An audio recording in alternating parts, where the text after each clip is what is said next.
Back when I was 10, life seemed a whole lot simpler. We lived in a small, rented house on the edge of town, but to Mom and Dad, it was more than that. It was a stepping stone to something bigger, something permanent. They had dreams, you know? Dreams of me going off to college, wearing a white coat or strutting around a courtroom. But me, I had different plans. I remember this one summer evening, we were all sitting out back on our rickety old porch. The sun was dipping low, casting long shadows across our tiny yard, and Dad was flipping burgers on his ancient grill that looked like it might fall apart any second. "Diana, you gotta start thinking about your future," Dad said, poking at the burgers with a spatula that had seen better days. "Doctor or lawyer, that's where the money's at. Secure." Mom nodded, tucking a loose strand of hair behind her ear. "Your father's right, honey. We just want you to have a stable career. Something prestigious." I kicked at the dirt with my sneaker, watching it puff up in little clouds. "I want to be an archaeologist," I mumbled, barely loud enough for them to hear. "Dig up ancient stuff, you know?" Dad let out a hearty laugh, the kind that made his belly bounce. "Archaeologist, huh? Why don't you start by digging us a new flower bed out front?" Mom gave him a soft swat on the arm. "David, don't tease her. If she wants to dig, let her dig." "But in her own garden," Dad chuckled, flipping a burger onto a slightly charred bun. "Here, taste tester, tell me if I got the seasoning right this time." He handed me the burger, and I took a big bite, the juices running down my chin. "It's good, Dad," I said after swallowing the mouthful. "That's my girl," he grinned, ruffling my hair. That's how it was back then. Light-hearted jabs and evening chats. It was one of those moments, you know? Where you feel like everything's gonna be alright. "Yeah, maybe I will dig up something big one day. Like dinosaurs or treasure," I said, feeling bolder. "Treasure, huh?" Dad laughed again. "Just don't go digging under the house. The only thing you'll find is old plumbing." We all laughed together, the sound mingling with the chirping of the crickets as the sky turned a deep shade of purple. Those nights on the porch were my favorite. Just us, our little family, talking about everything and nothing at all. Not long after those lazy summer nights, things started to change. It was like one day Mom was her usual self, buzzing around the kitchen, and the next, she was always tired, always sitting down. I didn't get it at first. Parents get sick, right? A cold here, a headache there. But this was different. "Diana, can you grab the laundry for me?" Mom asked one evening. Her voice was weak, and she was pale, paler than I'd ever seen her. "Sure, Mom," I said, hauling the basket up from the basement. It was heavier than I expected, or maybe I just noticed it more because I kept stealing glances at Mom, slouched on the sofa, looking like all her strings had been cut. "Thanks, honey," she whispered as I dropped the basket beside her. "You're becoming quite the helper, you know?" I shrugged, feeling uneasy. "Is everything okay, Mom?" She attempted a smile that didn't reach her eyes. "Just a bit under the weather, that's all. Don't you worry." But it was more than that. Much more. Dad knew it too. Their whispers filled the nights, whispers that I wasn't meant to hear, but did. Words like doctors and tests floated through the cracks of my slightly ajar bedroom door. Then, the bombshell dropped. "I've got cancer, Diana," Mom said one gray morning, her words stark against the clatter of breakfast dishes. Dad stood behind her, a hand on her shoulder, his eyes dark pits of worry. What does that mean?" I asked, not really wanting to hear the answer. "It means I'm very sick," she said, reaching out to squeeze my hand. "But the doctors are going to help me." Dad chimed in, his voice gruff. "We're gonna fight this, right? All of us together." But it wasn't a fight we could win. Not this time. Mom got weaker, the life slowly draining out of her as if she was a balloon with a tiny hole, and all the air was slipping out. The hospital visits became more frequent. I hated those places. They smelled like disinfectant and despair. Mom was often too tired to talk after the treatments, and I'd sit by her bed, holding her hand, trying not to cry. "Don't you worry, Diana," she'd say on her better days, a shadow of her usual spark in her eyes. "You're strong. You'll be okay." "I don't want to be strong," I'd whisper back. "I just want you to be okay." But she wasn't. And then one day, she just wasn't there anymore. After Mom passed, Dad didn't take long to start changing too. It was like he couldn't deal with the quiet of the house, the empty spaces Mom used to fill. That's when Carol came into the picture. "Diana, this is Carol," Dad introduced her one evening, a few months after Mom's funeral. Carol was all bright lipstick and too loud laughter. "Hi, Diana," Carol cooed, bending down to my level, which just annoyed me. "I've heard so much about you." Dad was watching, expecting me to say something. "Nice to meet you," I mumbled, but it wasn't really. Nothing about it was nice. Carol moved in not long after that. Her stuff invaded our house like weeds, spreading and taking over spaces that used to be filled with Mom's things. I hated it. I hated how Dad laughed with her, how he seemed to forget the shadows that had clung to him. Life with Carol kicked off with small annoyances, the kind you might brush off at first, but soon enough, they pile up, weighing you down. I noticed her subtle digs right after the wedding. It was like a switch had flipped. One morning, as I was getting ready for school, I couldn't find my favorite blue sweater. I rummaged through my drawers, throwing clothes left and right. Frustrated, I stormed into the kitchen where Carol was sipping her coffee, looking too pleased with herself. "Have you seen my sweater? The blue one?" I asked, trying to keep my voice steady. Carol looked up, her eyes narrow. "Oh, that old thing? I might have tossed it. It was getting too shabby, don't you think?" I stared at her, my fists clenching at my sides. "It was my favorite. Mom gave it to me." She shrugged, turning back to her magazine. "You need to grow up, Diana. Stop clinging to rags." That was Carol. She'd throw away bits of my life as if they were crumbs on a table, and I was supposed to just clean up and move on. During meals, I began to notice that my food tasted weird. My soup was always too salty, and my vegetables soggy. One evening, I finally spit it out, right there at the dinner table. "Dad, this tastes awful," I exclaimed, pushing my plate away. Carol's eyes flashed with something dark, but Dad was oblivious. He glanced from me to Carol, then back to me. "Now, Diana, Carol's been on her feet cooking all day. Apologize, that's rude." I looked down at my plate, biting my tongue to stop the tears. "Sorry," I muttered, not really sorry at all. Then there were my clothes. Carol took me shopping one weekend, and every single item she chose was a disaster. Everything was too big, the colors drab. "These will last longer as you grow," she said, pushing a pile of oversized shirts and pants into my arms at the checkout. I tried on one of the outfits for the first day back at school. I looked ridiculous, sleeves hanging past my hands, pants baggy and tripping me up. The kids at school didn't let it slide. "Hey, Scarecrow, Halloween's over," they'd jeer as I walked by, my cheeks burning with shame. I came home that day, threw the clothes on the floor, and yelled, "I can't wear this stuff to school anymore." Carol, always lurking around like she had nothing better to do, called back from the living room. "You'll wear what we buy, and that's that. You should be grateful." One night, I tried again to talk to Dad.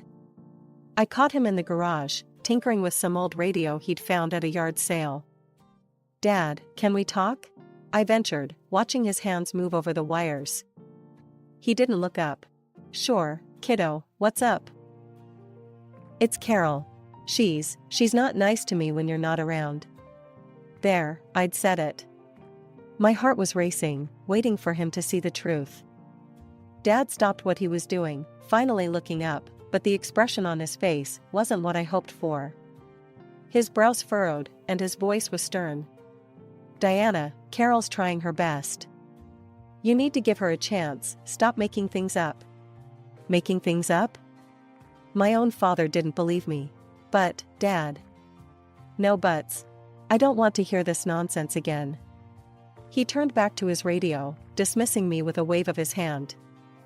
I walked out of the garage, my vision blurry with tears. It was clear then. Dad was in Carol's corner, no matter what. I was on my own. School used to be my escape, a place where I could forget home troubles, at least for a few hours.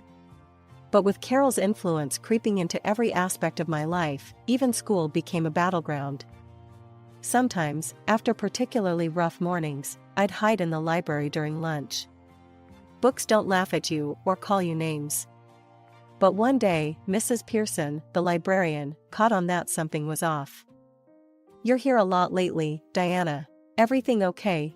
she asked, her eyes kind but worried. I shrugged, my standard response these days. "Just like the quiet," I mumbled, not meeting her eyes. "Quiet's good, helps you think. But friends are good too," she replied, leaving me with a gentle smile and a feeling that maybe someone actually saw me. Then there was Grandma June. Visiting her was like breathing fresh air after being stuck in a stuffy room. She'd always greet me with a big hug and the smell of something delicious baking. As we sat at her kitchen table, eating warm apple pie, I'd open up about everything: school, the kids, not fitting in. Everything but the full truth of Carol's nastiness. That, I kept buried. Didn't want to worry her. "Kids can be tough," Grandma would say, slicing another piece of pie. "But remember, it's not about fitting in. It's about standing tall, being yourself." Sometimes, I'd help her in the garden, pulling weeds or watering plants. It was during one of these afternoons, hands in the dirt, that I finally hinted at how tough things were with Carol. "Grandma, what do you do when someone just doesn't like you, no matter what?" I asked, dumping a trowel full of weeds into the bin. "Oh, honey," she sighed, wiping her brow. "Some folks, you just can't win over. But remember, it says more about them than it does about you. Hold your head high, do what's right, and let their problems be their own." Her words were a balm, soothing the raw edges of my daily battles. Grandma's place became my sanctuary, the one spot where I could shed the weight of being the odd one out, the misfit in ill-fitting clothes. If life was a game, it felt like I was losing, badly. But then, things took a turn, like they often do when you least expect it. Carol got pregnant. You'd think that would smooth things over, but nah, it just cranked up the tension. I remember the day she told us. Dad and I were in the living room, half watching some show when Carol strutted in, beaming like she'd won the lottery. "I've got news," she announced, her voice ringing a bit too cheerful. Dad muted the TV, turning to her with a raised eyebrow. "What's up?" "We're having a baby," she gushed, her hands on her belly as if she was already showing. Dad, well, he looked like someone had smacked him upside the head, but then he started smiling, really smiling. That's great, honey." He got up and hugged her, and I just sat there, trying to figure out how I felt about it. The pregnancy changed Carol's mood swings into something epic. One minute she'd be sweet as pie, the next she'd snap over the smallest things. And somehow, her bad moods were often my fault. Then the miscarriage happened. It was a shock, even to me. Carol was devastated, and I actually felt sorry for her, for both of them, until she twisted it into something ugly. "It's stressful, living with her," I overheard her tell Dad one night. "Stress is bad for the pregnancy." It was too much. Her words stung like a slap. I was just existing, trying to stay out of her way, and now I was being blamed for this? Dad didn't argue with her, didn't defend me. That night, I lay in bed, realizing fully and painfully that I was alone in that house. Dad's silence was the loudest thing I'd ever heard. The next few weeks were rough. Carol walked around like a wounded queen, and Dad tiptoed around her. I tried to make myself invisible, but Carol would find ways to jab at me. "See what you've caused," she hissed one day as I passed by the living room, where she was curled up on the couch. "You're just a problem child." I stopped, turned to her. "I didn't do anything to you." "Don't talk back to me," she snapped. just go to your room." I went, not because she told me to, but because I couldn't stand to look at her, to hear the lies twisting around me like chains. Things got worse after Carol found out she couldn't have any more kids. The doctors were clear, and so was Dad's response when he tried to console her. "We've got Diana, no need to fuss," he said, as if I could be a stand-in for the child they lost. That only made Carol meaner. She started getting more physical, pinching me when no one was looking, leaving marks where clothes would cover. Every pinch was a message, a reminder that I was the reason for her unhappiness. One day at school, during gym, I changed into shorts and a tee. That's when Lisa, a girl I sometimes studied with, noticed the bruises. "Diana, what happened to your arms?" she gasped, her eyes wide. I pulled down my sleeves quickly, my heart racing. I fell down the stairs at home," I lied, avoiding her gaze. Lisa looked worried but didn't push it. I thought that was the end of it. But it wasn't. Later that day, Mrs. Jenkins, my English teacher, pulled me aside. "Diana, I've heard from a few students, they're worried about you. They've seen bruises." Her voice was soft but firm. "What's happening at home?" I felt trapped, the lie heavy on my tongue. "I'm just clumsy, I guess." That afternoon, Dad was called into school. I waited at home, anxiety gnawing at my insides. When he finally stormed in, his face was thunderous. "Diana, what have you been telling your teachers?" he barked as soon as he walked through the door. "Nothing, Dad, Don't lie to me. Mrs. Jenkins called me at work, said there's talk about bruises and whatnot. You're making us look bad. You're making Carol look bad." "I'm not making anything up." The truth burst from me in desperation. "She's hurting me, Dad. Carol is hurting me when you're not around." He paused, his eyes narrowing. "You're being dramatic. Carol wouldn't hurt a fly. You're just trying to cause trouble, aren't you? Go to your room. You're grounded. No dinner." He grabbed my arm, not caring about the bruises, and dragged me to my room, locking the door behind him. I heard Carol's voice then, her words slithering under the door. "See? No one believes a little liar. You just made your life a real nightmare, Diana." I felt so alone, so cornered, there was nothing left to do but the one thing I had avoided. I called Grandma June. "Grandma, can I come live with you? Please, I can't stay here anymore," I sobbed into the phone after telling her everything. There was a pause, a heavy silence, then, "Of course, darling. I'll be there as soon as I can." She must have driven like the wind because it wasn't long before she was at the door. Dad tried to stop her at first, saying he could handle his own family. But Grandma was fierce. "If you don't let her go, I'll take this to the police. I'll sue you and your wife for everything you've done to her," she threatened, her voice steely. Dad looked between Carol and me, his face a mix of anger and defeat. Finally, he stepped aside. "Fine. Take her then." Carol's only response was a satisfied smirk, as if she'd won some twisted game. At Grandma's, my room was waiting, a sanctuary painted in soft blues and filled with sunlight. "You're going to be okay, Diana," Grandma said, standing in the doorway with a smile that reached her eyes. I believed her. For the first time in a long time, I believed that things could be okay. That night, I slept without fear, without dreading what the next day might bring. I was free, and I was home. Living with Grandma June was like being reborn into a world where I could actually breathe. We fixed up the house together, baked cookies, and laughed a lot. She let me invite friends over, something Carol never did, and suddenly, I had a normal life. We traveled too. Grandma loved hitting the road, said it was good for the soul. She even bought me a professional camera to capture everything we saw. Photography quickly became more than a hobby. It was my way of seeing the world, capturing moments that felt too big for words. Years slipped by, happy and full, a stark contrast to the life I'd left behind. Dad never called, never sent birthday wishes. It was as if I'd vanished from his life, which was fine by me. I had Grandma, and that was enough. But then, Grandma got sick, her heart giving out after a lifetime of giving everything to everyone else. When she passed, it felt like losing my anchor. I organized the funeral with her close friend, Mrs. Avery, who knew just how much Grandma had meant to me. The funeral was a blur of faces and condolences, a soft murmur of sadness that matched the gray sky overhead.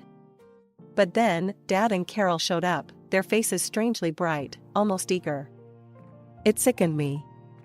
As people started leaving, Dad and Carol lingered, and we ended up at Grandma's house. That's when Carol, ever the viper, told me to pack up my things. "This house now belongs to your father," she sneered, eyeing the place like it was a cash register ready to pop open. Dad was inspecting the walls, the cabinets, nodding along like he was already planning renovations. "Yeah, Diana, pack your things and get out of here." I couldn't help but laugh. They both frowned. "What's so funny?" Dad asked, his tone sharp. "Grandma knew you might pull something like this," I said, pulling out the will from my bag.